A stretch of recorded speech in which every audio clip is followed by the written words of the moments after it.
You are tuned into Raw 1251 AM, your student radio station. I'm Charlie Cox, comedy correspondent for the Raw Arts Department, and I'm very lucky to be joined on the phones now by Phill Jupitus. Hello, Phill. How are you today? I'm very well, thank you. Good. How's the tour going so far? Yeah, it's a good one. I mean, it's the first time I've done stand-up for about 8 years. So, Oh, blimey. Coming back to it's always nice to kind of come back, and it's been a good year sort of to build up to this show because I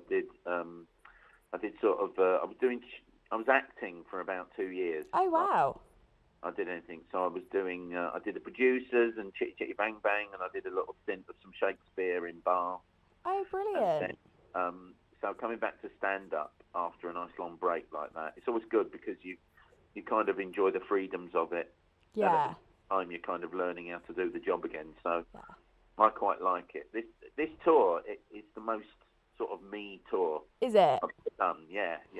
So I'm quite enjoying that part.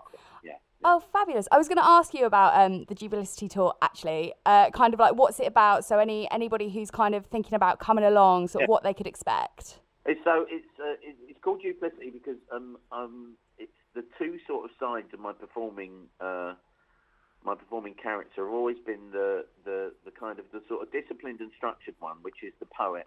Yeah. That I started as in the 80s, and that was always kind of you wrote the material and then worked around that. And then the stand-up's much more sort of loose and chaotic. So you get both halves of my performing persona. So I support myself. I'm my own support act. So I do a short set at the beginning as Porky the Poet. Right. Good stuff that I've all written in the last 5 years and that I've done at the Edinburgh Festival in sellout shows. So that's you get him, and then the second half is a much longer stand-up set, incorporating a bit of music as well. So you get all the kind of performing forms that I've used over the last sort of 30 years. Oh, wow. Get it all in. Yeah. It's a big show. Yeah, that sounds amazing. I was going to ask you as well, actually, obviously you do so many different sort of kinds of performances. And I was wondering, do you have like a particular favourite one that sort of is always going to be close to your heart, or do you kind of love them all equally? I do like the poetry, but because the poetry kind of feeds the stand-up. Yeah. Because I can write poetry in isolation and can sit in an empty room with a table and a bit of paper, and I can write poetry, I can create. Whereas comedy, I need an audience for. Yeah. So, but what happens is so when I'm performing the poetry after it's been written, I find that the stand-up bit of my brain starts to take over between the poems, and so the stand-up has always fed. The poetry, rather, has always fed the stand-up career. Oh, brilliant. Sort of vice versa in a way, because me as a stand-up means more people come and see the poetry. Yeah. Oh, that's really cool. I write more poetry, which creates the space for me for my head to create stand-up. So it's like the poet and the stand-up comedian operate in symbiosis with each other. Yeah. It's like the one feeds the other. So it's the first time I've ever, in 34 years of performing, taken both of them out on the road. Oh, brilliant. Brilliant. So definitely one to come and watch out for. Absolutely, yeah. So it's a rare thing for me to say that I'm proud of a show, but it's the first time I've sort of been proud of a show. That that's lovely. It's an odd feeling. Yeah. Oh, fantastic. Well, if you're proud of it, I'm sure it's definitely one to go and watch. I was also going to ask sort of, you just said sort of you don't have any support. So when you're on the road, sort of what's your favourite thing to do to like, you know, obviously on the road, very busy. Do you have like anything particular that you like to do when you're on tour? I always try to get to the town that I'm gigging in at least 3 hours before I have to sound check, because then you can check into your hotel, but then you can look for the record shops, the second-hand record shops. So fabulous. Second-hand record and junk shops I go to. Oh, amazing. That's my thing. Yeah, have a proper thrift. Yeah, because every night at the gig I give away, now what is it? It's an album. I get an album that I had when I was a kid. So I go around the record shops looking for an LP that I owned when I was a kid, and I've got a record player on stage. And at the interval, I play that album for the audience. Okay. And then at the end of the gig, I give it to someone in the crowd. And also, at the end of the show, I play one of my favourite singles that I had as a kid. and again, which I've got from the second-hand shop in the town, and then I give that away as well. So. Oh wow, that's So amazing. Keep an eye on Twitter. I'm at Jupitus Phillip on Twitter. Yeah. So just before the show, about an hour before the show, I put up a photo of the 2 records I've given away that night. Oh wow, that's very cool. That is very cool. There's biscuits. I give away biscuits at the interval. Amazing. It's a full service show. It really Yeah, is. yeah. Oh, it sounds fantastic. Another question I had. So you did a show with us about 11 years ago now, in 2006 with Six Music. I don't know if you remember it. That's right. Yes, I did. Yeah. Oh yeah. Amazing. I was just wondering, because I personally wasn't at Raw back then, and I was just wondering if you could tell us a little bit about sort of how you found your experience of the station and everything. It's a show that we're quite proud of. You can still find it on our Mixcloud account now. Yes. Well, I'll tell you what, you've got to send me a link to that. Yes, I will. It was always good fun doing those shows, because the first thing is that it just gave all of the people at the student station, there was a bit of a buzz having a BBC show turn up and sort of work for the day, you know. But it was just everyone got a chance to kind of see how a show that was working nationally kind of got itself together. And it was the thing that I always used to laugh at was how incredibly tired the students looked. It was just so sort of, you know, because we're so used to being up and running at 5 in the morning. I mean, full tilt into getting the show ready for 2 hours at 5 in the morning, and the kind of whiplash sense of shock in the students' faces.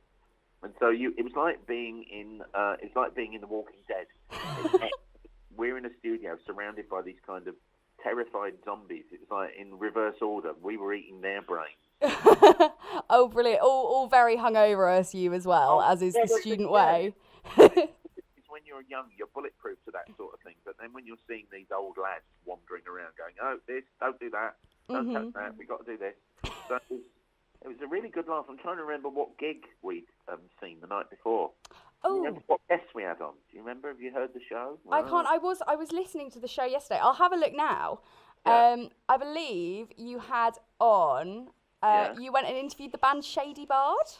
Oh, Shady Bard. Oh, okay, yeah, I've still got the badge and I've still got the album. Have you? Oh, amazing. Yeah, and you went to the Carling Academy in Birmingham. Yeah.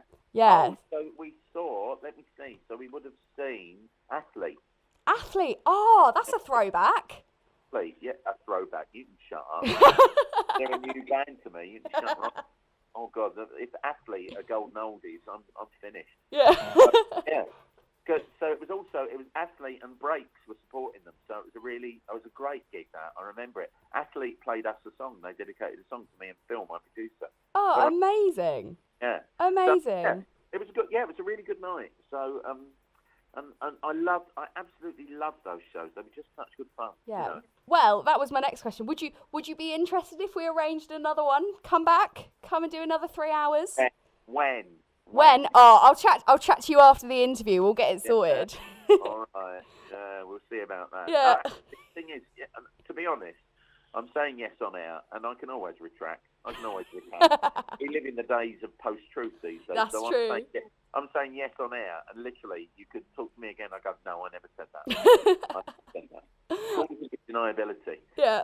I'll bear that in mind. Another question. Obviously, we're all students, and here at Raw, a lot of us, we do want to get into the sort of the entertainment business. Yeah. So if you have sort of any advice before I let you go and get on with your day, any sort of final words of advice for anybody who wants to get into the entertainment business? In any aspect of it, doesn't matter what aspect of it, when you do music or stand-up or broadcasting or acting, is do it because you love it. Yeah. Don't do it and think that it will be a job. Do it anyway. Yeah.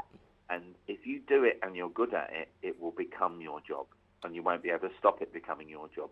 But if from the get-go you want it to be your job, you're asking too much of it and yourself. So do it because you love it until you don't love it anymore, and then do something else. That is seriously. Amazing. It's just do it for the love of it. And this is it. And what I do is I do stand-up because I love it. I do poetry because I love it. I do broadcasting because I love it. And then there become times when it doesn't want you anymore. So radio didn't want me anymore. So I was very happy to walk away. Yeah. Because I was doing it because I enjoyed it, and once it stopped being fun, I was happy to leave it behind. Yeah. That has gone for everything I've done. I don't want to act at the moment. I did acting for the last 2 years. Yeah. And it was really, really good fun, but that's enough now. Oh. So just you can just move from thing to thing, and then as long as it's fresh and new to you, then do what you do because you love it. The thing is, it's like there's a lad that I knew who, when I was at GLR at the BBC, he used to be my tea boy, basically. Yeah. He did tea for me, and he worked there for nothing, Mm-hmm. and that's what he did. And he worked there for nothing at BBC London for a year. Oh, blimey. And didn't do anything, and he now runs Six Music. Oh, wow. He's now in charge of the network. Yeah. So he did it and worked in radio because he loved it Yeah. for nothing for about a year. And you just make contacts, you meet people, Yeah. and that's it. And it's an unfortunate truth of life that if you really love something, you'll do it anyway. Yeah. And then if you're lucky, the cards will fall your way and you'll end up working in it as a profession. Yeah. But yeah, be prepared to put the hours in. Yeah. That's what I'd say. Oh, fantastic advice. Thank you very much for joining me today. It's been absolutely fabulous to have you back on Raw. Thanks, Charlie. Yeah. Thank And as I say, I'm very happy to come on and do a show there again. Indeed. I did not say that. Oh dear. Well, if you want to catch the Duplicity tour, it is at Warwick Arts Centre in the Goose Nest on Sunday the 5th of November in 7:45. It sounds fantastic. I'm very excited to come and see it. And thank you very much for joining me, Phill. You, Charlie. Right, fabulous.